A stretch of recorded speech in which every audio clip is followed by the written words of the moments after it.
The girl's eyes followed his every movement, but her mouth never opened.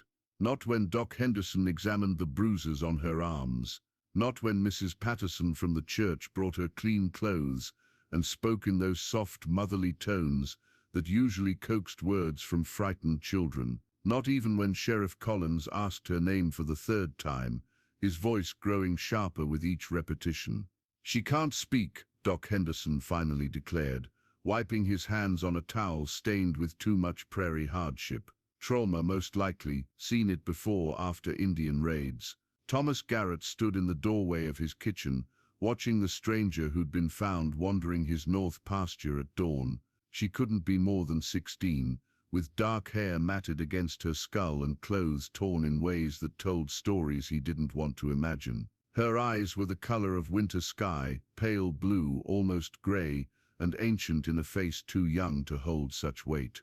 "Can't keep her here, Tom," Sheriff Collins muttered, adjusting his hat. "County'll take her to the orphanage in Millerville. They got proper facilities for damaged ones." The word hung in the air like smoke from a dying fire. Damaged. Thomas felt something twist in his chest, the same feeling he'd carried for 3 years since Margaret's fever took her. The same feeling that made him avoid the locked room upstairs where dust gathered on ivory keys. "She ain't damaged," he said quietly. "She's hurt. There's a difference." The girl's head turned toward him then, those pale eyes focusing with sudden intensity. For just a moment, Thomas saw something flicker there, recognition maybe, or hope. Then it was gone, hidden behind that terrible silence. "Tom, you can't," the sheriff started. "My land, my choice." Thomas stepped into the kitchen, and the girl didn't flinch when he approached. That surprised him. Most traumatized folks couldn't stand being near strangers, especially men. "She can stay until she's ready to leave."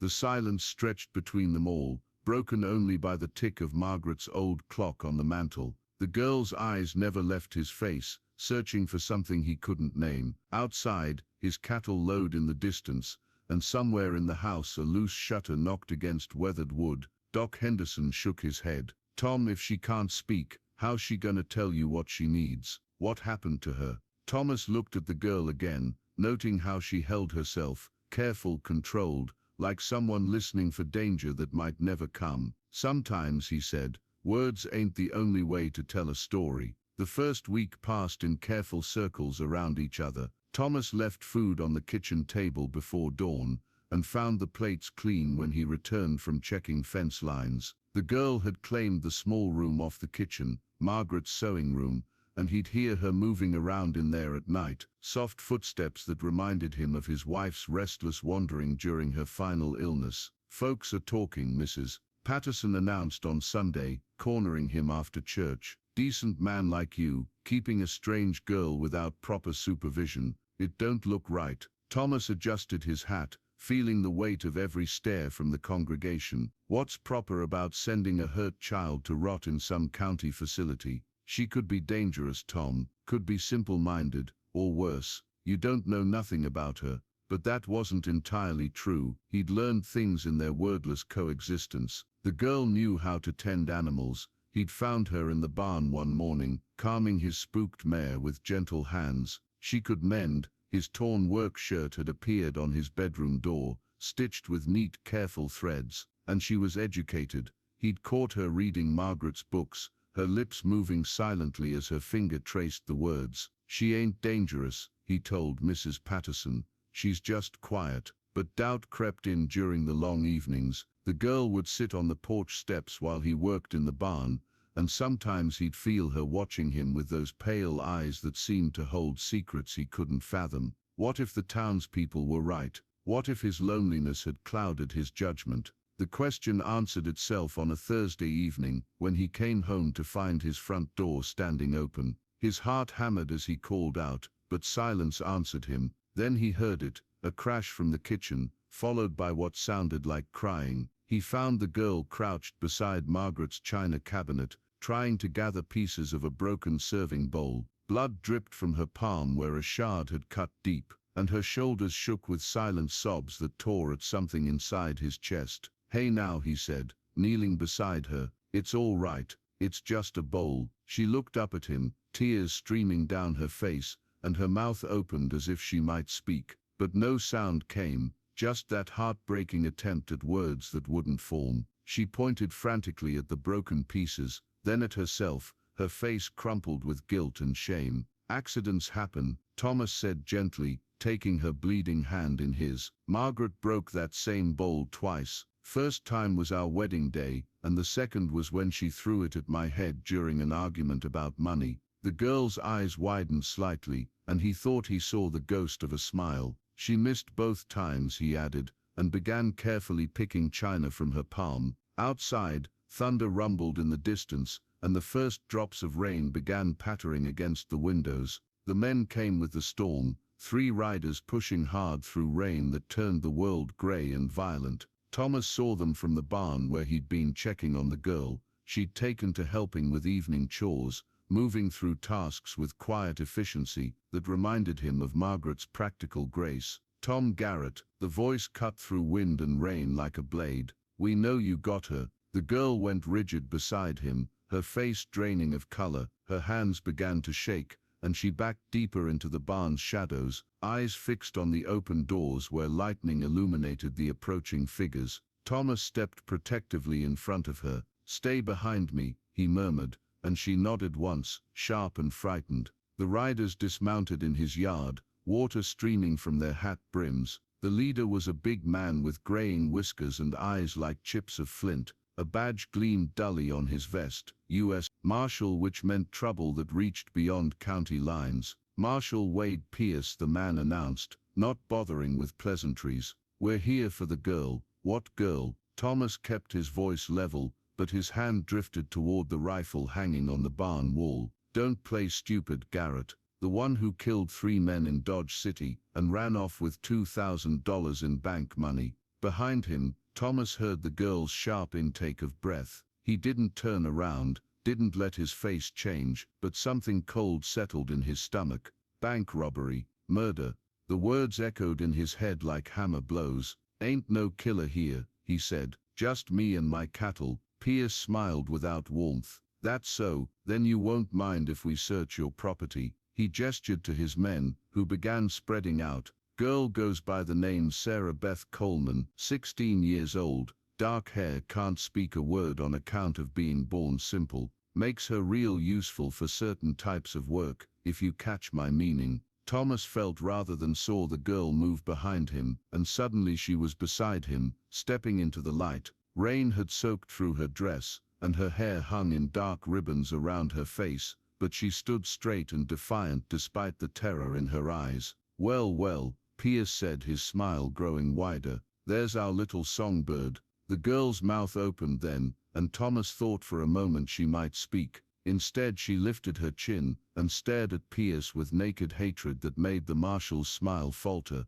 Thunder crashed overhead, and in the sudden silence that followed, Thomas heard Margaret's voice as clear as if she was standing beside him. "Sometimes the right choice ain't the legal choice, Tom. Sometimes you got to choose between law and justice, and they ain't always the same thing." Lightning flickered again, casting everything in stark black and white. The girl beside him, the marshal with his hand on his gun, the choice hanging in the air like the smell of rain and electricity. "You're on my land," Thomas said quietly, "and I'm asking you to leave." The marshal and his men were gone by midnight, driven off by Thomas's threat to wire the territorial governor about federal officers trespassing without warrants. But they'd be back. Pierce had made that clear before riding into the storm. "Come morning, we'll be waiting at the property line with proper papers," he'd said. "You can hand her over peaceful, or we can do this the hard way." Now Thomas sat in his kitchen while the girl cleaned and bandaged a cut on his hand, earned during the tense standoff when he'd grabbed his rifle too quickly. Her touch was gentle, practiced, and he found himself studying her face in the lamplight.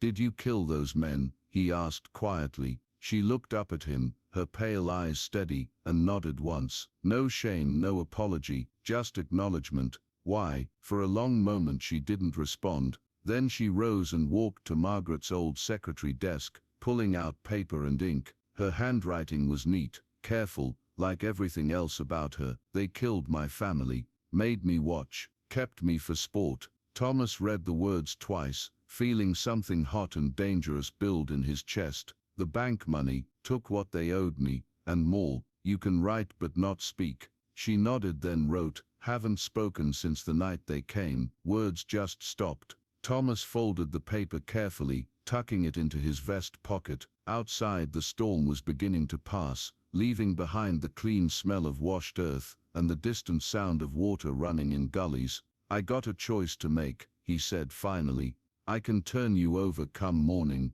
or, she waited, her pen poised over the paper, or I can help you disappear.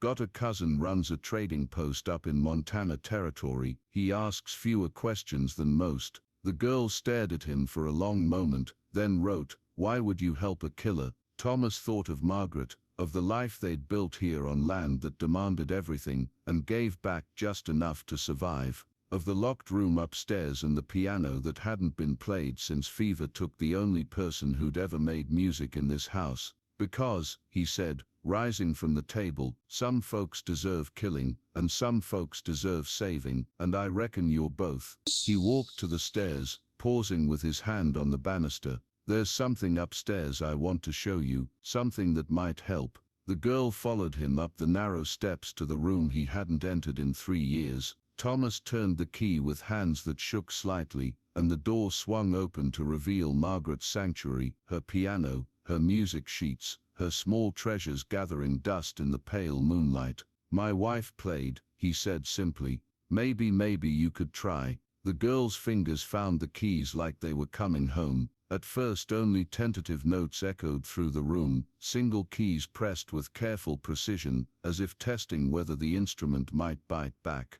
But then her hands began to move with more confidence, and melody emerged from the dusty silence. Not Margaret's careful hymns, or the popular songs she'd practiced from sheet music, but something wild and mournful and beautiful. Thomas stood in the doorway, watching this girl who couldn't speak, pour her soul through ivory keys. The music told her story better than words ever could. The violence, the grief, the long journey that had brought her to his door. But underneath the sorrow ran a thread of something else, hope, maybe, or defiance. When the last notes faded, she turned to him with tears streaming down her face. Thank you, she whispered, the words barely audible but clear as church bells in the morning air. Thomas felt his own throat close up. You can speak. She nodded, wiping her eyes. Music was always the key, even when She gestured helplessly, then placed her hands on the keys again. This is the first safe place I've been since.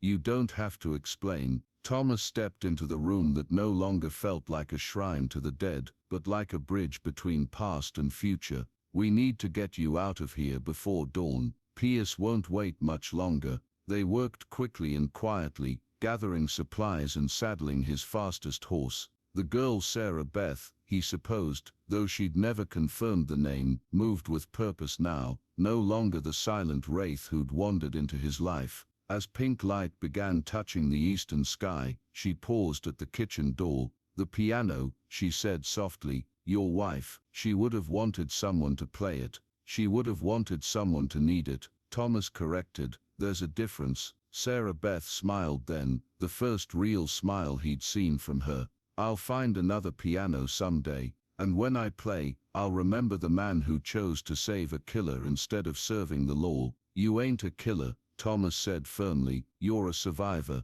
Don't let anyone, including yourself, forget the difference. She mounted the horse with practiced ease, looking down at him one last time. Will you be all right when they find me gone? Thomas adjusted his hat, feeling the weight of the choice he'd made. I'll tell them you slipped away in the night, which ain't even a lie, technically. He handed her a small leather pouch, food and money for the road. My cousin's name is Jake Garrett, and he owes me more favors than he can count. The sound of approaching hoofbeats echoed across the prairie. Pierce and his men, right on schedule. Go, Thomas said urgently. Sarah Beth wheeled the horse toward the north pasture, then called back over her shoulder. What was her name? Your wife. Margaret, he said. Margaret Rose. I'll name my first daughter after her, she promised, and then she was gone, disappearing into the maze of arroyos and scrub brush that led toward the territorial border.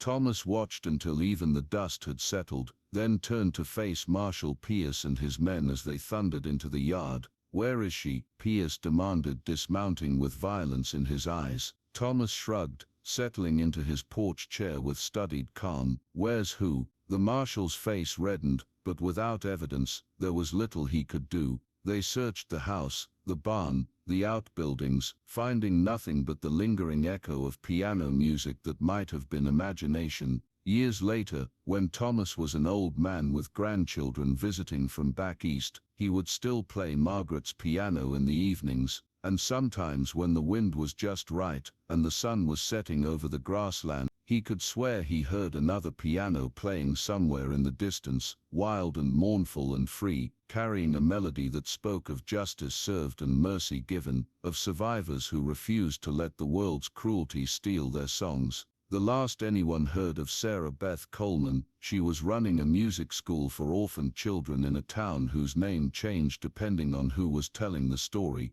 But every tale agreed on one thing: she could make those piano keys sing like angels, and when she played, even the hardest hearts remembered what it felt like to hope.